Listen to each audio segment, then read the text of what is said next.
NASA was run by former Nazi Wernher von Braun, who was beholden to the U.S. government for secretly importing him into the country via Project Paperclip. As were the dozen astronauts were Freemasons and the sons of Freemasons. Freemasons swear on their lives to keep the secrets they are entrusted with. Why on earth would anyone trust NASA? If the moon landing was real, it would have been a miraculous achievement because NASA was failing at every level of the mission and did not believe they would be able to achieve their goal. In 1967, government inspector Thomas Barron testified before congressional investigators that the Apollo program was failing. 6 days after his testimony, he was killed with his wife and child when a train crashed into his car. Astronaut Gus Grissom held an unauthorized press conference where he criticized the program and said it would take another 10 years to fly to the moon. 5 days later, he was killed on the job.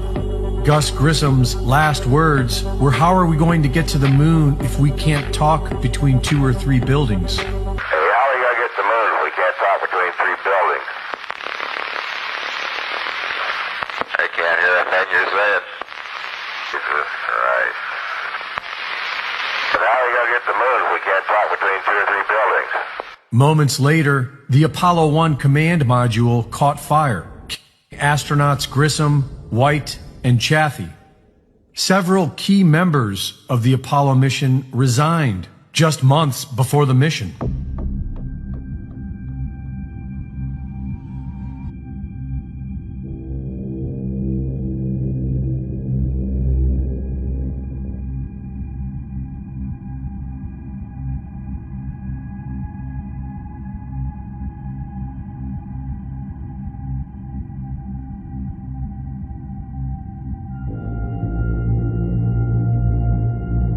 Problems with communications, the rockets, and the lunar module.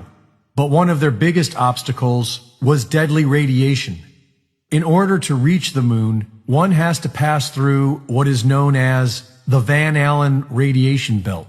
And NASA announced in 2014 that this was still a problem when they launched an unmanned spacecraft to try to solve it. Radiation like this could harm the guidance systems, onboard computers, or other electronics on Orion. Naturally, we have to pass through this danger zone twice, once up and once back. But Orion has protection. Shielding will be put to the test as the vehicle cuts through the waves of radiation. Sensors aboard will record radiation levels for scientists to study. We must solve these challenges before we send people through this region of space. Aside from the Apollo moon missions, no one has ever gone past the Van Allen radiation belt. The Apollo moon mission had no protection against the radiation, and astronauts don't even seem to know about it. Any ill effects from the Van Allen radiation belts? No. Now, I'm not sure we went far enough out to encounter the Van Allen radiation belt. Maybe we did. The belts are 1,000 miles to 25,000 miles above the Earth. Then we went right out through them. According to NASA, we can go no higher than low Earth orbit. The plan that NASA has is to build a rocket called SLS, which is a heavy lift rocket.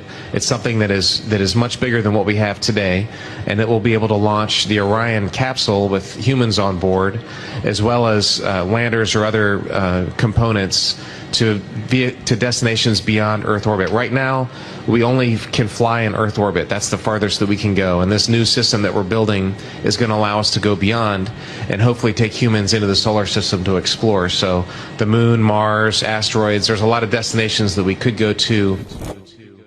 In the documentary film, a funny thing happened on the way to the moon. The 3 astronauts of Apollo 11 are seen in low Earth orbit, figuring out how to stage a fake image for the camera. This film was recorded when the Apollo 11 was said to be nearing lunar orbit, and we can see and hear them manipulating the shot to make the Earth appear to be thousands of miles away, when in fact they have blacked out the inside of the craft and are blocking off the window facing the surface to make it look like the Earth at a distance. When we hear Houston radio approval for the shot, the astronauts do not respond until an unknown third party can be heard whispering, "Talk." Hello, Apollo 11. Houston, Goldstone says that the TV looks great. Over.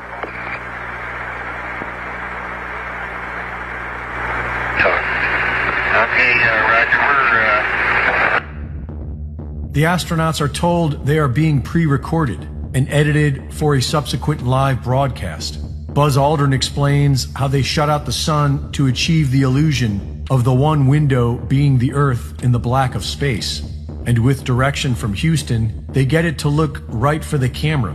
We then hear the portion meant for the public, with Neil Armstrong claiming to be 130,000 miles from Earth and describing a single camera pressed up against the window to achieve the shot.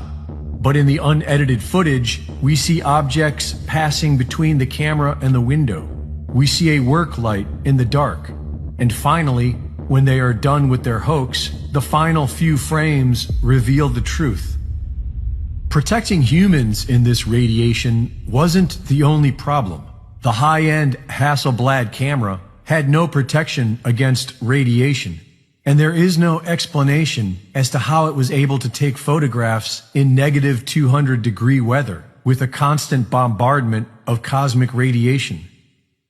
And the pictures themselves are full of anomalies. According to the official story, the only external light source was the sun. But in all these photographs, there appears to be only artificial light, hot spots, and fall-off areas, when it should be as bright as a desert on Earth. And if the sun were the only light source, then all shadows would run parallel to each other. But in these photos, shadows either run perpendicular to each other, proving multiple light sources, or in others, the shadows are divergent, proving a single local light source. Shadows created by sunlight have a sharp edge. Shadows created by artificial light have fuzzy edges. Even the camera expert from Hasselblad agrees that these photos were shot using artificial light sources. Yes, it seems like he's standing in the spotlight. And I can't explain that. That escapes me. Why? The photographs all appear to have been taken on a professionally lit soundstage, which could have easily been part of their billion-dollar simulation project. And when you compare scenes from the Apollo moon landing footage with scenes from Stanley Kubrick's 2001 A Space Odyssey, there is strong evidence that the exact same technology was used.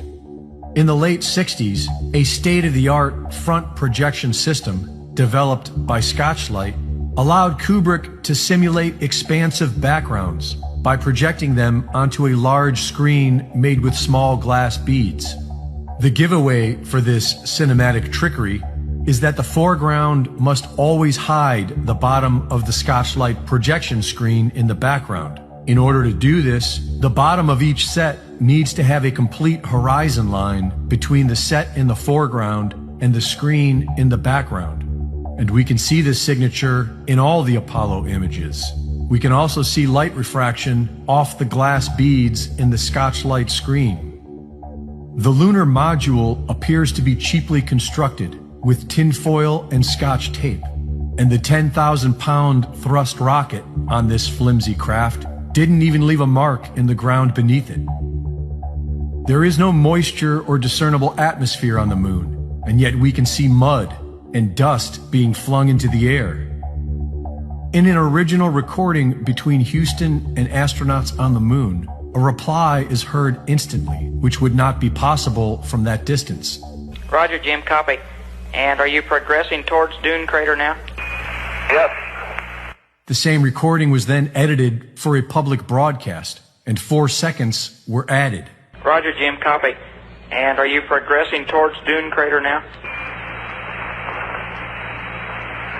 Yep. And when they supposedly left, there was no visible flame on the lunar module, even though hypergolic fuel visibly burns in a vacuum. And we never hear the 140 decibel rocket engine which the astronauts are sitting on top of. 40 feet down, 2.5. Picking up some dust. 4 forward. 4 drift into the right a little.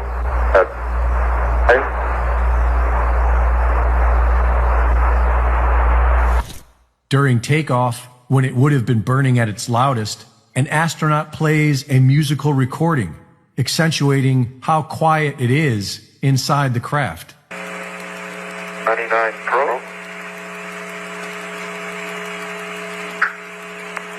Good liftoff, automatic.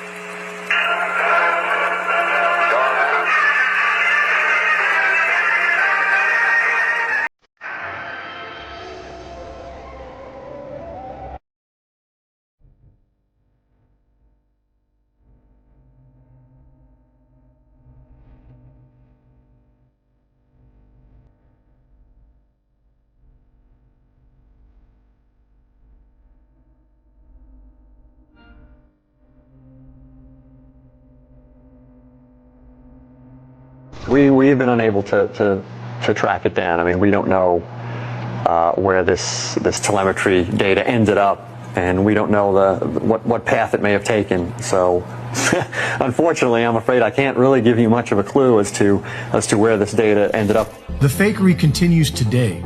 Air bubbles can be seen in what we are told is outer space, but what appears to be an underwater set.